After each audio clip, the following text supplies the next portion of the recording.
आप सभी को राधे राधे, जय श्री कृष्ण। मैं सूर्यकांत द्विवेदी कैवल्य तंत्र वर्ल्ड में आप सभी लोगों का एक बार पुनः से स्वागत करता हूं। आप सभी लोगों का एक बार पुनः से हार्दिक अभिनंदन करता हूं। आज का जो मैं महामंत्र प्रयोग आप सभी लोगों के मध्य में लेकर के उपस्थित हुआ हूं, यह भी मेरे हर मंत्र की तरह स्वयं सिद्ध है और यह मंत्र नवग्रह मंत्र चिकित्सा पराविज्ञान की श्रृंखला का देव गुरु बृहस्पति का स्वयं सिद्ध मंत्र है।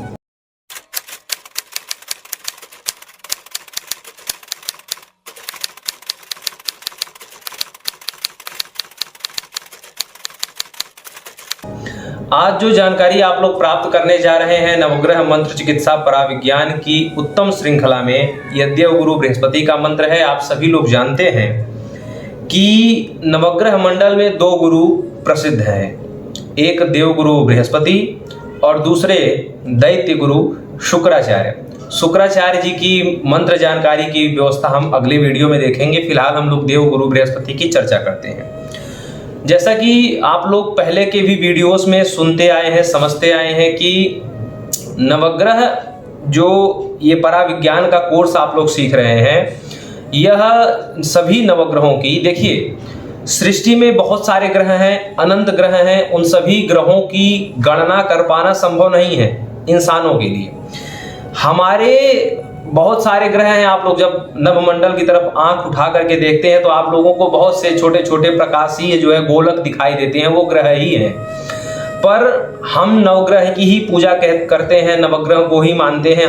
हम लोग ये समझते हैं कि हमारे लिए नवग्रह ही श्रेष्ठ है या नवग्रह ही हमारे जीवन को प्रभावित कर रहे हैं, ये हम समझते हैं। ये इसलिए समझा जाता है क्योंकि ऋषियों मुनियों और वैज्ञानिकों ने यह समझा कि हमारी पृथ्वी पर जो जनजीवन है, यह जनजीवन को प्रभावित करने वाले जो है अपने प्रभावों से प्रभावित करने वाले केवल नवग्रह ही हैं, जो हमारे धरतीवासियों को प्रभावित कर रहे हैं अपनी किरणों से, अपनी रोशनियों से। ये हमने समझा, इसलिए हम लोग केवल नवग्रह को ही मानते हैं, अन्य ग्रहों को हम लोग नहीं मानते हैं। इसलिए हम नवग्रह की आराधना करते हैं और नवग्रह के माध्यम से अपना उपचार चिकित्सा आदि करते हैं। अब पहले भी आप लोगों को बता दिया गया है कि ये जो नवग्रह है, हमारे सबके शरीर के आसपास एक ओरा पावर शरीर सुरक्षा परिधि होती है, जिसके ऊपर नवग्रहों का सकारात्मक या नकारात्मक प्रभाव पड़ता है, जिसके कारण जीवन में आने वाले अनेक अनेक प्रकार की समस्याएं या अनेक अनेक प्रकार के सुख या दुख का हम लोग सामना करते हैं। तो वो पता चल जाता है, बड़ी आसानी से वो पता चल जाता है जन्म कुंडली के माध्यम से। जो जन्म के समय एक ग्रहों का एक जो है जो गोचर रहा, मतलब आपने जन्म लिया, ये बात सभी लोग मानते हैं, हमारे ऋषियों मुनियों ने माना और आजकल के वैज्ञानिक भी ये बात मानते हैं कि जो जन्मकालिक ग्रह गोचर की स्थिति है, यानी कि आपके जन्म के समय कौन सा ग्रह किस राशि किस नक्षत्र में रहा, किस चरण में रहा, इसका जो प्रभाव है, यह जो ग्रह गोचरीय स्थिति है आपके जन्म काल के समय की, ये आपको पूरे जीवन प्रभावित करती है। और उस जन्मकालिक ग्रह गोचरीय स्थिति को अगर समझ लिया जाए तो अपने जन्म मतलब अपने जीवन में आने वाले जो है तमाम प्रकार के कष्टों से बचा जा सकता है, तमाम प्रकार के दुखों से बचा जा सकता है, उनसे जो है दूर हुआ जा सकता है। ये संभव है, तभी आप लोगों को ये सारी चीजें बताई जा रही हैं। पर हर व्यक्ति उन जन्मकालिक ग्रह स्थितियों को समझ पाए या उनको अच्छे से जान पाए, यह संभव नहीं है। इसलिए ज्योतिषी आदि गुरुजनों की आवश्यकता पड़ती है। अब जो है, जो लोग ज्योतिष पढ़ेंगे आगे चल करके इस कोर्स को करने के बाद, वो उन लोगों के लिए अच्छी बात है। नहीं तो जो लोग ज्योतिष नहीं पढ़े हैं या नहीं पढ़ेंगे, भविष्य में मेरा ये वीडियो देखेंगे, कोर्स सीखेंगे नवग्रह चिकित्सा पराविज्ञान, उन लोगों के लिए हम जैसे लक्षण के अनुसार ग्रहों का अच्छा परिणाम या बुरा परिणाम होता है, जैसे मैं अभी तक समझाता आया हूं, वैसे आज भी समझा रहा हूं इस वीडियो में।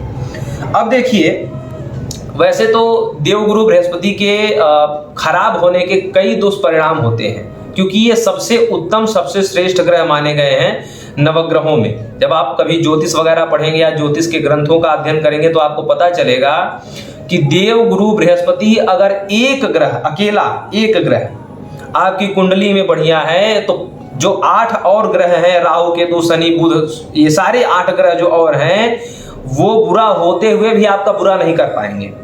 और अगर ये देवगुरु बृहस्पति एक ग्रह खराब हो गए तो 8 ग्रह अन्य अच्छा होने के बाद भी आपका जीवन अच्छा नहीं हो पाएगा। ये एक ग्रह की महिमा है, क्योंकि देव गुरु बृहस्पति देवताओं के गुरु हैं और बहुत इनका जो गोलक पिंड है वो बहुत बड़ा है। और एक ग्रह के अच्छे होने से एक कहावत भी है, किम कुर्वन्ति ग्रहा सर्वे यस्य केंद्रे बृहस्पति।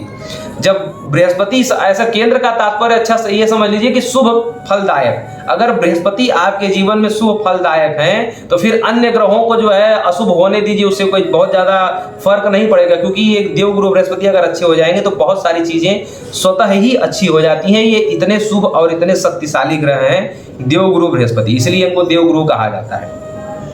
अब जो है अगर बिगड़ जाएं तो बहुत सारी चीजें अच्छे होने के बावजूद भी बिगड़ती हुई नजर आती हैं। उदाहरण के तौर पे आपको ऐसे समझा दूं कि जैसे बहुत सारे ऐसी चीजें हैं जो देवगुरु बृहस्पति के बिगड़ने के कारण या खराब होने के कारण या अपने शरीर सुरक्षा चक्र पर खराब रश्मियां आने के कारण बिगड़ती हैं। उसमें से कुछ चीजें मैं आपको बताता चलूं, जैसे कि संतान। सबसे पहला आपको बताऊं, संतान उत्पन्न होने में बाधाएं, संतान होने में जो दिक्कतें आती हैं, तो संतान के कारक ही हैं देवगुरु बृहस्पति।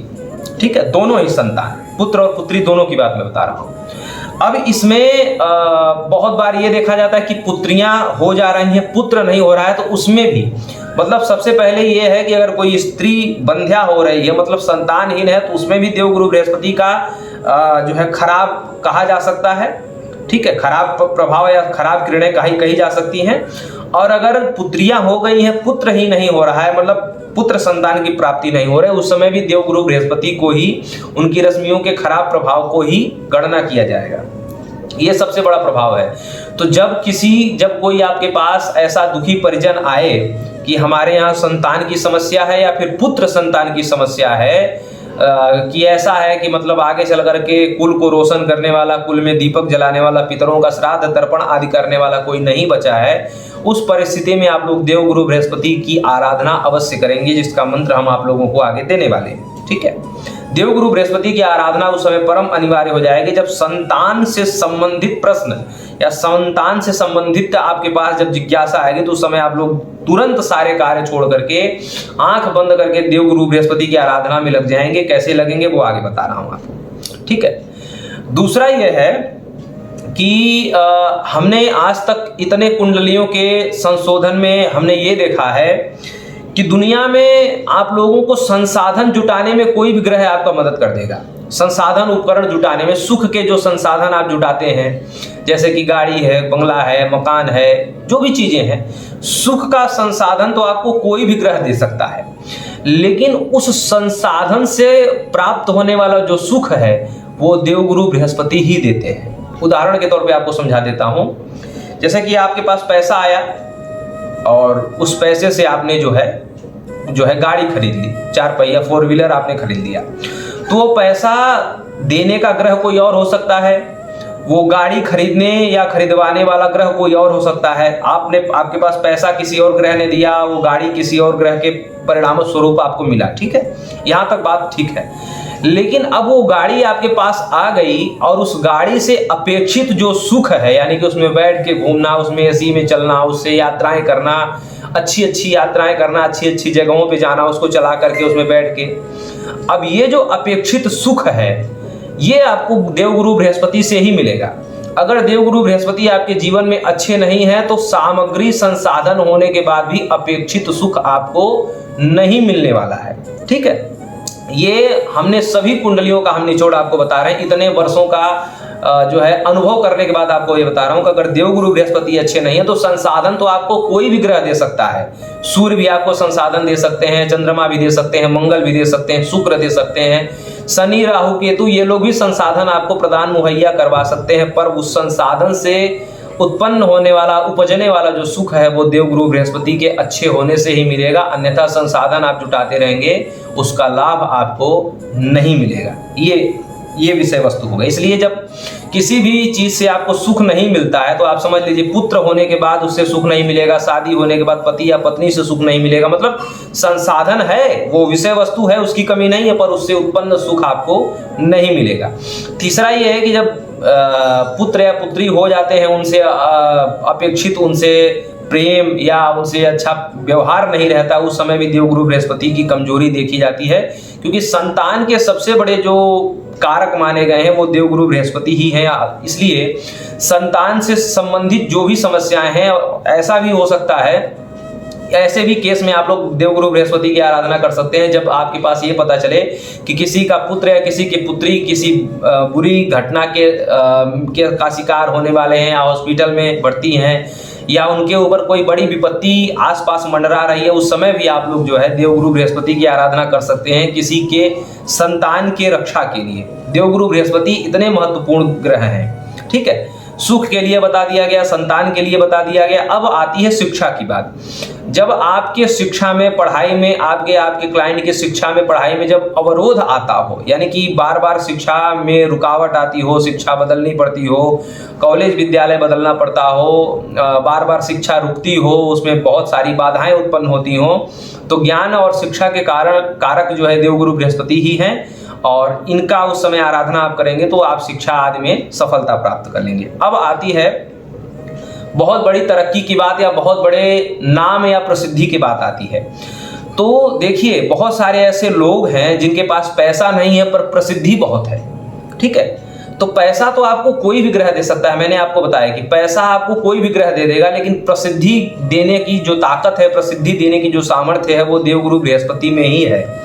बहुत बड़े आप अगर प्रसिद्ध व्यक्तित्व बनना चाहते हैं तो आप देवगुरु बृहस्पति की आराधना करें। अगर आपको प्रसिद्धि चाहिए तो, नाम चाहिए, आप सोचते हैं कि हमें पैसा हमारे पास भले बहुत ज़्यादा ना हो लेकिन प्रसिद्धि हमारी बहुत हो, बहुत हमारा चर्चा हो, तो किसी भी क्षेत्र में आप नेता, अभिनेता, व्यापार, आजकल यूट्यूब वगैरह में बहुत सारी प्रसिद्धियां पाना चाहते हैं लोग, बहुत सारे क्षेत्रों में अलग अलग तरीके से। तो जो भी आपके पास विद्या है, जो भी हुनर है, जो भी आप गुण है, अगर उसी गुण के माध्यम से आप प्रसिद्ध बनना चाहते हैं तो आपको देवगुरु बृहस्पति की आराधना करनी पड़ेगी या करवानी पड़ेगी, या दूसरों के लिए भी आप कर सकते हैं, जैसा कि मैं हर वीडियो में आपको समझाता हुआ आया हूँ। तो ये कुछ चीजें हो गई। धन की समस्या में भी देवगुरु बृहस्पति की आराधना की जाती है। जब भाग्य कमजोर हो जाता है, जब लगता है कि हम कोई भी काम कर रहे हैं उसमें फेल हो जा रहे हैं, तो भाग्य के भी स्वामी देवगुरु बृहस्पति ही हैं। इसलिए जो है देवगुरु बृहस्पति की आराधना उस परिप्रेक्ष्य में भी की जाती है। किसी महिला के या किसी पुरुष के पति पत्नी में आपसी संबंध अच्छे नहीं हो रहे हैं तो प्रबल प्रेम के कारक भी देवगुरु बृहस्पति हैं, तो उस समय भी आप देवगुरु बृहस्पति की आराधना कर सकते हैं।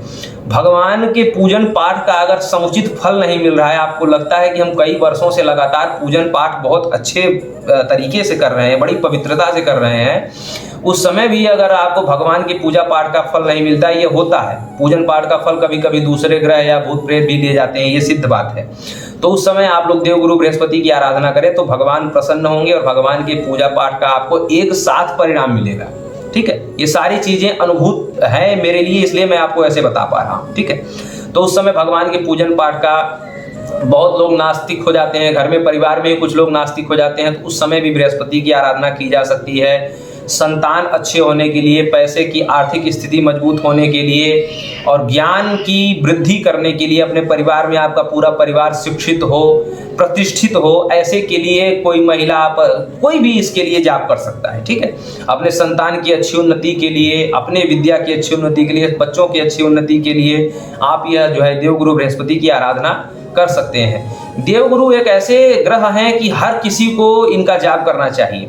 इनके जाप करने से जिनका विवाह आदि नहीं हो रहा है, विवाह आदि के लिए भी जाप कर सकते हैं, पुत्र संतान आदि नहीं हो रहा है उसके लिए भी जाप कर सकते हैं, पति पत्नी में आपसी मनमुटाव है उसके लिए भी जाप कर सकते हैं। मतलब कुल ऐसा कहा जाए कि अगर देवगुरु बृहस्पति आपके जीवन में प्रसन्न हो गए, अच्छे हो गए, तो भोग और मोक्ष ये दोनों ही पद आपको प्राप्त होगा। इस जब तक धरती पे रहेंगे तब तक भोग, जो सांसारिक भोग है उसकी पूर्ण प्राप्ति होगी, और उसके बाद इहलोक से जब आप परलोक में कभी भी जाएंगे तो परलोक में भी आपको मोक्ष की प्राप्ति होगी। ये ऐसे ग्रह हैं, ठीक है। तो बहुत ही सुंदर, बहुत ही विशिष्ट ग्रह हैं देवगुरु बृहस्पति। तो देवगुरु बृहस्पति की आराधना हम सभी को करनी चाहिए। तो जो सामान्य लक्षण है उससे मैंने आप लोगों को परिचित कराया। अब हम स्वयं सिद्ध मंत्र और सिद्धकरण मंत्र की तरफ आगे बढ़ते हैं। देवगुरु बृहस्पति का सिद्धकरण मंत्र और स्वयं सिद्ध मंत्र ये आपके सामने।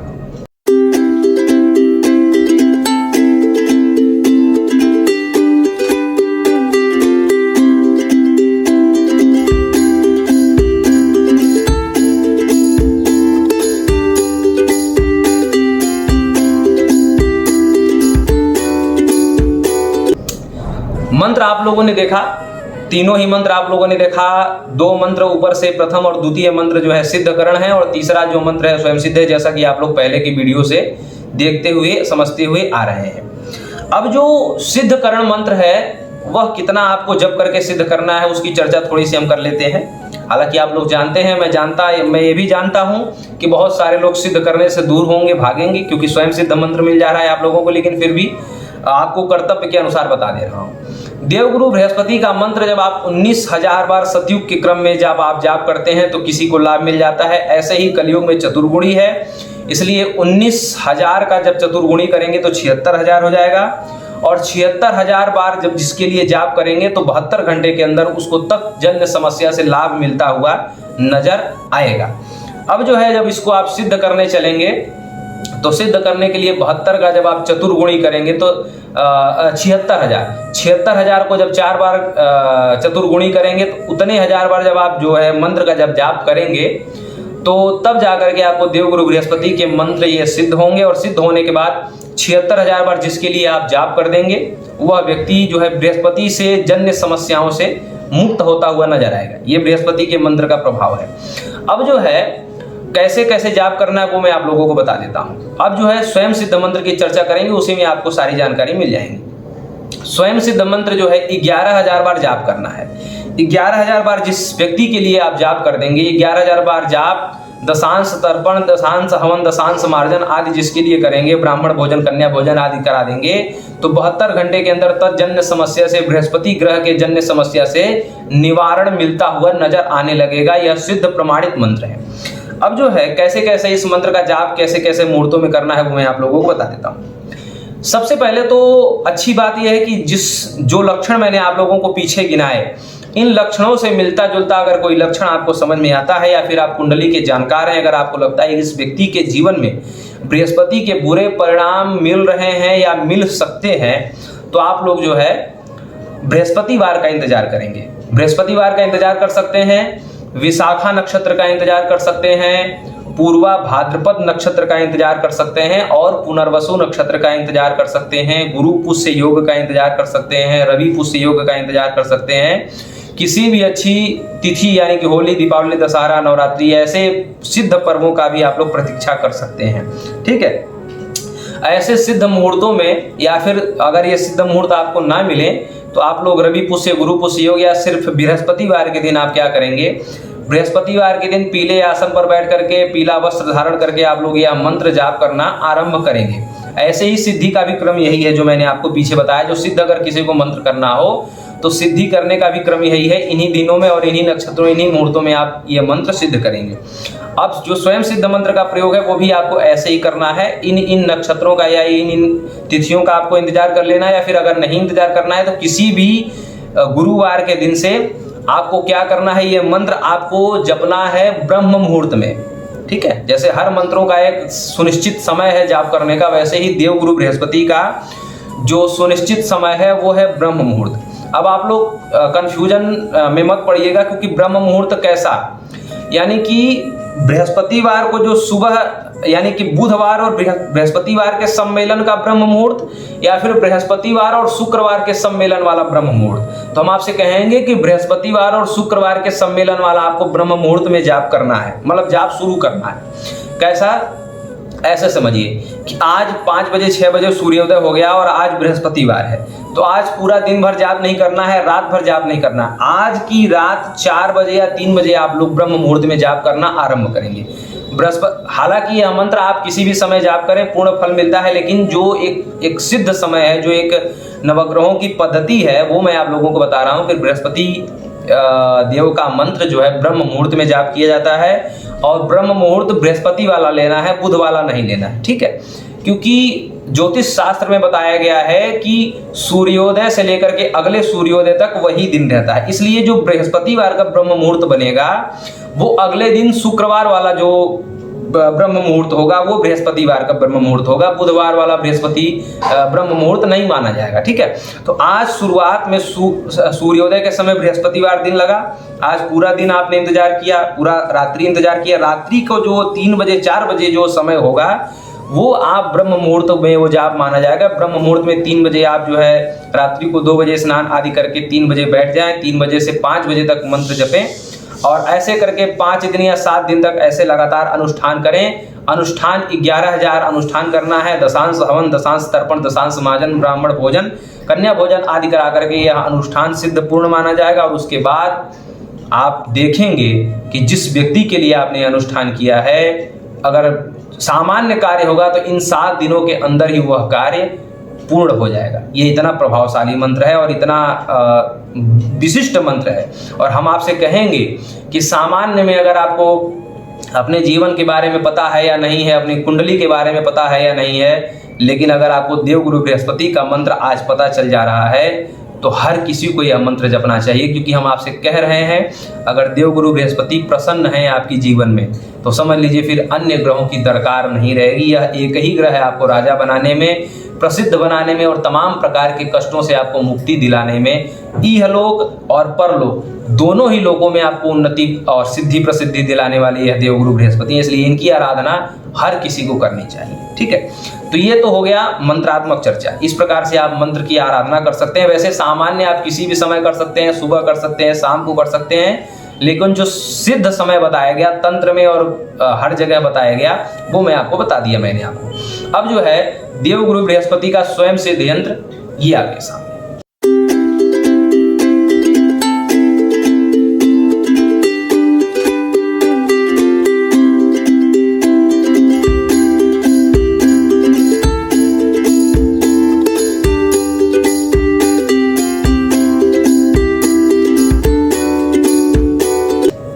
ये यंत्र देख लिया आपने। यंत्र बहुत सारे लोगों को बनाने में असुविधा होती है, तो इसीलिए मैं आप लोगों को बताता हूं कि यंत्र आप लोग सबसे पहले सादे कागज पर नीले कलम, लाल कलम या कैसे भी आप लोग ऐसे बना करके, या पेन सबसे अच्छा तो पेंसिल से बनाएं और उसको मिटाएं ऐसे करके। हालांकि यंत्र लिख करके नदी, तालाब, गंगा आदि नदियों में बहाने की भी एक परंपरा है। इससे यंत्र की सिद्धि होती है और यंत्र आपको सिद्ध हो जाता है, उस यंत्र का परिणाम और अच्छा मिलने लगता है। इसलिए यंत्र आप लोग बना बना करके नदी, तालाब आदि पवित्र स्थलों में विसर्जित भी किया करें। इससे आपको पहला तो यंत्र बनाने आ जाएगा और दूसरा यंत्र आपका सिद्ध भी होता चला जाएगा और ज्यादा से ज्यादा पावरफुल होता जाएगा आपके लिए। ठीक है, तो यंत्र आप लोगों ने देख लिया। इसको सिद्ध करने का प्रकार वही है। बृहस्पतिवार के ब्रह्म मुहूर्त में आप कर सकते हैं, विशाखा नक्षत्र के ब्रह्म मुहूर्त में, पुनर्वसु नक्षत्र के ब्रह्म मुहूर्त में, पूर्वा भाद्रपद के ब्रह्म मुहूर्त में और रवि पुष्य योग में, ग्रहण में आदि में। आप लोग चाहें तो यंत्र ऐसे 10-10, 20-20 बना करके रखें, क्योंकि देवगुरु बृहस्पति का ताबीज जो है यंत्र है वो आप किसी को भी दे सकते हैं। इसमें कोई मनाही नहीं कि नुकसान तो करेगा नहीं। जब संतान संबंधित समस्या का कोई आएगा उसको भी आप दे सकते हैं। तो देवगुरु बृहस्पति का यंत्र, या फिर हम आपसे कहेंगे हर ग्रह का यंत्र शुभ मुहूर्तों में आप लोग 10-10, 20-20 ऐसे बना करके रखे रहें, ताबीज में भर करके रखे रहें। इस देवगुरु बृहस्पति का जो